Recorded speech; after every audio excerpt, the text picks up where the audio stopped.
चलो तो आज हम शुरू करते हैं वेक्टर। ठीक है, तो ये सेकंड चैप्टर है। एक्चुअली चैप्टर का नाम है मैथमेटिकल मेथड, लेकिन हम इसको कहते हैं वेक्टर एनालिसिस। तो पहले तो आपको फर्क पता होना चाहिए कि क्या फर्क होता है स्केलर में एंड वेक्टर में। दोनों में फर्क क्या होता है? दोनों में फर्क बड़ा सिंपल सा है, बड़ा सिंपल सा। क्या फर्क है? तो फर्क ये है कि स्केलर को बस मैग्नीट्यूड की जरूरत होती है, लेकिन वेक्टर को मैग्नीट्यूड की भी जरूरत होती है और डायरेक्शन की जरूरत होती है। जैसे ये पेन है, पेन को मैंने ऐसे रखा, ऐसे रखा, कैसे भी रखा, ये तो 10 ग्राम है तो 10 ग्राम ही होगा ना, तो ऐसे 20 ग्राम ऐसे 10 ग्राम ऐसे नहीं होता है ना, तो इसको डायरेक्शन की तो जरूरत है नहीं। तो mass is what scalar quantity. Vector मतलब जैसे इसको 2 न्यूटन मैंने फोर्स दिया, तो ये कहां पे गिरेगा? यहाँ पे, यहाँ पे, यहाँ पे, के यहाँ पे, कहाँ पे? तो ये गिरेगा वहां पे। नहीं, मैंने ऐसा फोर्स दिया तो यहां पे गिरा।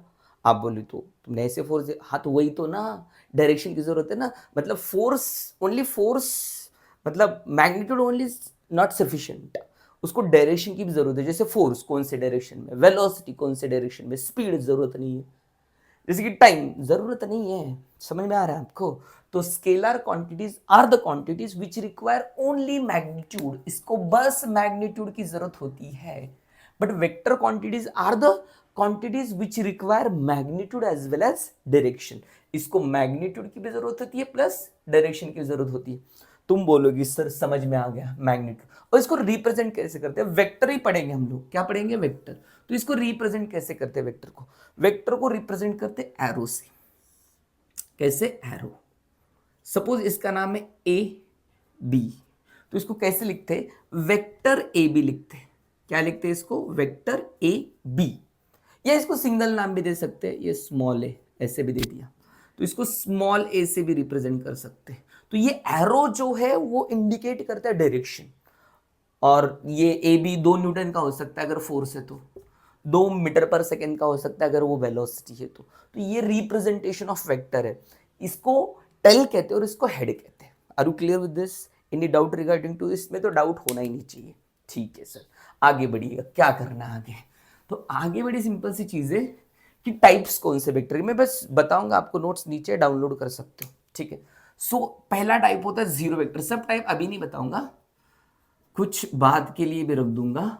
Vector, zero vector. Zero vector मतलब ऐसा वेक्टर कि जिसका मैग्नीट्यूड जीरो है। मैग्नीट्यूड कितना है बेटा? मैग्नीट्यूड क्या है? जीरो। बट उसकी पर्टिकुलर डायरेक्शन है। क्या है? एक डायरेक्शन है। आप बोल ऐसे कैसे? अब जैसे कि मैं यहां पे खड़ा हूं तो मेरा मुंह किधर है? उधर। तो मैं तो, मेरी वेलोसिटी तो जीरो है, लेकिन मेरा मुंह किधर है? उधर, तो डायरेक्शन है। जैसे कि मैं ऐसे खड़ा हूं तो मेरा मुंह उधर की तरफ, मतलब डायरेक्शन। वेलोसिटी तो अभी भी जीरो है। सो ये जीरो वेक्टर हो गया। इसको और एक नाम है null vector. So zero vectors are the vector which has a zero magnitude but a particular direction. Are you clear with this? Okay, इसमें क्या रॉकेट साइंस होगा। दूसरा वेक्टर होता है इक्वल वेक्टर। कौन से vector? Equal vector. Equal vector मतलब क्या? इक्वल वेक्टर मतलब जिसका मैग्नीट्यूड एंड डायरेक्शन दोनों भी सेम है या इक्वल है, उसको कहेंगे इक्वल वेक्टर। जैसे कि ये देखो, ये जू और ये जू।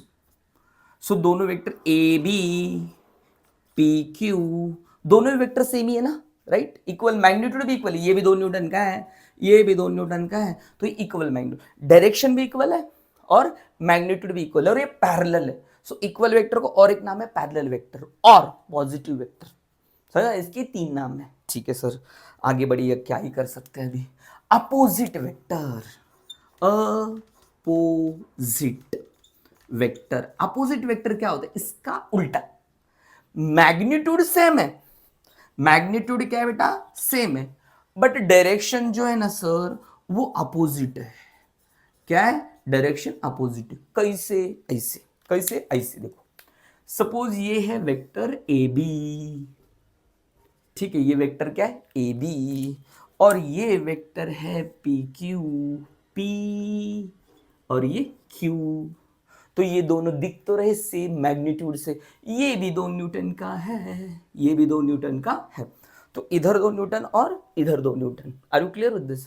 सो ये डायरेक्शन अपोजिट है, मैग्नीट्यूड तो सेम ही है, तो इसको कहते हैं अपोजिट वेक्टर। इसको और दो नेम है, एंटी पैरेलल वेक्टर और नेगेटिव वेक्टर भी कहते हैं। ठीक है सर, अब आप बोलिएगा क्या ही कर सकते हैं। चौथा type, resultant vector. Resultant vector ये क्या होता है? सिंपल सी चीज है। रिजल्टेंट वेक्टर जैसे कि देख, सपोज अगर मैंने यहां पे ऐसे एक वेक्टर, मतलब फोर्स ही वेक्टर ही है ना, राइट? ऐसे 2 न्यूटन का फोर्स लगा है ऐसे, ए बी जू, कितना? 2 न्यूटन का। और उसी डायरेक्शन में मैंने पी क्यू भी लगाया, कितने न्यूटन का? 3 न्यूटन का।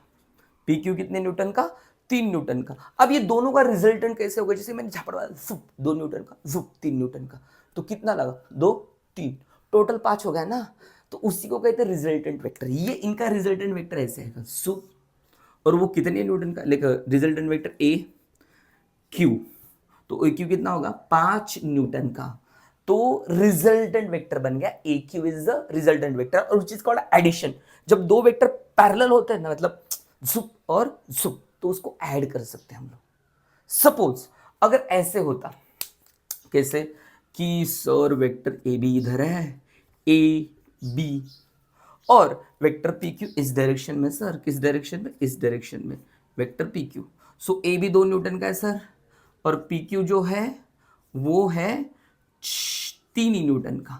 तो रिजल्टेंट क्या होगा? जैसे देखो यहाँ पे 2 न्यूटन और ऐसे 3 न्यूटन, तो ऑब्जेक्ट कहाँ पे जाएगा? यहाँ पे जाएगा ना। कितने न्यूटन से? 1 न्यूटन से।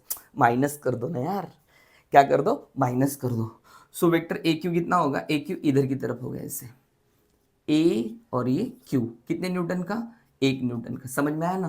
तो ये रिजल्टेंट वेक्टर होगा ए क्यू, कितने न्यूटन का? 1 न्यूटन का। तो resultant vector is a single vector which is the effect of 2 और मोर वेक्टर। बहुत ज्यादा भी हो सकते हैं। अब यहां पे हमने 2 का लिया है। रिजल्ट, रिजल्ट 0 भी हो सकता है, रिजल्ट ज्यादा भी हो सकता है, रिजल्ट कम भी हो सकता है। समझ में आ रहा है आपको? तो वेक्टर के टाइप समझ में आए। एक तो zero vector, zero magnitude but particular, equal vector magnitude direction दोनों equal. Opposite vector magnitude same है बट डायरेक्शन अपोजिट है। Resultant vector is a single vector, मतलब रिजल्टेंट, रिजल्ट क्या होगा? So that is what resultant vector. कैसे? अगर दोनों parallel हो गए तो ऐड करो, दोनों एंटी पैरेलल हो गए, अपोजिट हो गए, जैसे एक ऐसे और एक ऐसे, तो क्या करो? सब्ट्रैक्ट करो। क्या करो? सब्ट्रैक्ट करो। तो are you clear with this types of vector? मतलब ऐड करना और सब्ट्रैक्ट करना, इसमें ही कवर कर दिया मैंने। ओके, सो अब आते हैं अपने मेन पॉइंट पे। यहां से चैप्टर, ये तो बेसिक था पूरा, यहां से चैप्टर लगभग शुरू हो जाता है। ठीक है, तुम बोलोगे क्या ही कर लेंगे सर, कहां से शुरू होगा? देख तो लो। अगर एक वेक्टर ऐसे सु, और दूसरा वेक्टर ऐसे सु, तुम बोलो ये क्या हुआ? जैसे कि इसको एक सिंगल नाम देते यार, मतलब काई क्यों डबल दे देते? पी वेक्टर ये, और ये है वेक्टर क्यू। अब दोनों ना ही पैरेलल है, दोनों ना ही एंटी पैरेलल है। अब क्या करे? इसको ऐड करे क्या सब्ट्रैक्ट करे? थोड़ा पॉज करके बता दो मुझे, इसको ऐड करना है या सब्ट्रैक्ट करना है, या कुछ और ही करना है? ये देखो, ऐड तो नहीं कर सकते क्योंकि सेम डायरेक्शन है नहीं, सब्ट्रैक्ट तो नहीं कर सकते क्योंकि अपोजिट डायरेक्शन तो है नहीं, ऐसे सॉरी अपोजिट डायरेक्शन है नहीं, तो सब्ट्रैक्ट भी नहीं कर सकते, ऐड भी नहीं कर सकते क्योंकि सेम डायरेक्शन तो है नहीं। तो करना क्या? तो यही पे आता है ट्रायंगल लॉ। कौन सा law? Triangle law of vector addition. Triangle law of vector addition क्या कहता है? वो कहता है कि पहले वेक्टर को आप ऐसे ले लो। यस सर, ले लिया, वेक्टर पी ले लिया। और दूसरा जो वेक्टर है उसका जो टेल है इसके हेड को ज्वाइन करने का, इसका जो टेल है इसके हेड को ज्वाइन करने का, और एंगल उतना होना चाहिए जितना हॉरिजॉन्टल से। ठीक है, तो मैंने क्या कर दिया? इसका टेल ऐसे ज्वाइन कर दिया, जू, देखो इसका टेल इधर, तो ये वेक्टर क्यू है। अभी आप गौर से देखो, हमने ट्रायंगल ड्रॉ पढ़ रहे, ये दो क्या हो गए रे? सॉरी, ये तो दो साइड हो गए ट्रायंगल के। यस, जो बची हुई साइड है ये वाली, ये वाली, तो वो होगी रिजल्टेंट वेक्टर। तो ट्रायंगल लॉ क्या कहता है? ट्रायंगल लॉ कहता है अगर दो वेक्टर रिप्रेजेंट कर सकते हो आप दो साइड ट्रायंगल के, जो बची हुई साइड है that will be the resultant vector if the two vectors are represented as a two sides of the triangle in order and magnitude, ठीक है। तो the remaining side will be resultant vector and that is what triangle law. आप बोलेगी sir ये तो मुझे समझ में आ गया, लेकिन मुझे ये भी तो बताओ कि हम लोग ऐसे भी कर सकते हैं ना, ये ले सकते ऐसे वेक्टर p और इसको ऐसे ज्वाइन कर सकते जुप ये वेक्टर q, राइट, हो गए ना ज्वाइन, दो साइड हो गए ना, और जो बची हुई साइड है वो रिजल्टेंट, ये भी तो ट्रायंगल लॉ ही हुआ ना, देखो दो साइड दो वेक्टर रिप्रेजेंट किए, राइट। लेकिन यहां पे ट्विस्ट आता है, क्या, इसका जो टेल है इसके हेड को ज्वाइन करना। आप बोले ऐसे ही क्यों करना है, चलो वो भी बता देता हूं आपको क्यों करना है। देखो अगर मैं इस चीज पे ऐसे फोर्स लगाऊंगा ऐसे जुप, और ऐसे फोर्स लगाओ जुप, तो ये जाएगा कहां पे, ऐसे जाएगा ना, समझ में आ रहा है, ऐसे फोर्स लगाओगा ऐसे फोर्स लगाओ जाएगा ऐसे, ऐसे हो सकता है क्या, मैंने ऐसे फोर्स लगा ऐसे फोर्स, ऑब्जेक्ट ऐसे गया, ऐसे कैसे जाता है, तो ये बताता है। देखो इसमें देखो रिजल्टेंट कैसे, ऐसे, दैट इज व्हाट रिजल्टेंट। तो इसलिए ट्रायंगल लॉ बहुत महत्वपूर्ण है। तो ट्रायंगल लॉ क्या कहता है, ये बेसिक है, ट्रायंगल लॉ क्या कहता है, if the two vectors are represented as a two sides of the triangle, then the remaining side will be resultant vector, but starting from start point of the first vector to the end point of the second vector है। ये सरासर गलत है। और इसको लिखते कैसे, लिखते हैं vector r is equal to vector p plus vector q। Are you clear with this triangle law, any doubt regarding this triangle law, okay.